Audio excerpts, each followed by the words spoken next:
காவேரிக்காக எல்லாத்தையும் விட்டுட்டு வந்துட்டாரு நீங்க. இப்ப நான் பணக்காரன் இல்ல, வெறும் விஜய் தான். இப்ப என்ன ஏத்துப்பீங்களான்னு கேட்டதும் அத்தையும் ஒரு வழியா சமாதானமாகி ஏத்துக்கிட்டாங்க. என்னண்ணே இது, விஜயும் காவேரியும் சேர்ந்துட்டாங்கன்றது ஒரு சைடு ஹாப்பி தான். என்ன யமுனா இவ்வளவு பெரிய விஷயத்த சொல்லிட்டு இருக்க, நீ எதுவுமே சொல்லாம இருக்க? இல்ல மாமா, எனக்கு ஒண்ணுமே புரியல. நிஜமாவே விஜயும் காவேரியும் சேர்ந்துட்டாங்களா? காவேரி அக்காக்கு நிஜமாவே விஜய் கூட வாழ விருப்பம் இருந்துச்சா? என்ன பேசுற நீ? இல்ல மாமா, சேர்ந்துட்டாங்கன்னா சந்தோஷம் தான். அவங்க சேர்ந்து வாழணும்னு நான் வேண்டாத சாமியே இல்ல தெரியுமா? வீட்ல எல்லாருக்குமே அவ்வளவு சந்தோஷம் யமுனா. இதெல்லாம் ஓகே தான் மாமா. ஆனா அம்மா எப்படி ஒத்துக்குச்சு? அம்மாக்கு திடீர்னு என்ன ஆச்சு? என்ன மாமா? உனக்கு அந்த விஷயமும் தெரியாதுல்ல? காவேரி பிரெக்னெண்டா இருக்கா. காவேரி பிரெக்னெண்டா இருக்காளா? நிஜமாவா மாமா சொல்றீங்க? ஆமா யமுனா, கங்காவுக்கு முன்னாடியே காவேரி பிரெக்னெண்டா இருந்திருக்கா. இது எவ்வளவு பெரிய நல்ல விஷயம். மாமா நீங்களும் என்ன மன்னிச்சிட்டேன்னு சொல்லுங்க. அதான் செஞ்ச தப்ப ரியலைஸ் பண்ணிட்டல. இவ்வளவு ரியலைஸ் பண்றதாவது அதுக்கெல்லாம் வாய்ப்பே இல்ல விஜய். இது திருந்தாத ஜென்மம். என்ன மன்னிச்சிருக்கா. சரிடி விடு.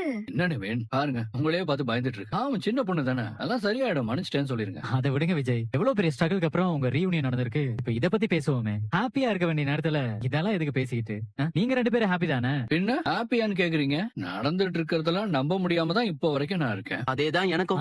நேத்து பார்த்த அத்தியான்ற மாதிரி தான் இருக்கு. உறவே வேணாம்னு சொல்லிட்டு எல்லாம் வரல, எல்லாரும் இருக்கும். இப்ப இந்த மொமெண்ட் என்ஜாய் பண்ண, இனிமே ஆட்டோமேட்டிக்கா எல்லாம் சரியாயிடுமா. இதோ பாரு, உங்களுக்கு பிறக்க போதுல ஒரு குழந்தை, அந்த குழந்தையே எல்லாத்தையும் சரி பண்ணிடும் பாரு. அக்கா, நீ ஏங்க இதை என்கிட்ட சொல்லாம இருந்த? கங்காக்காக்கு கூட என்கிட்ட சொல்லணும்னு தோணல பாரு.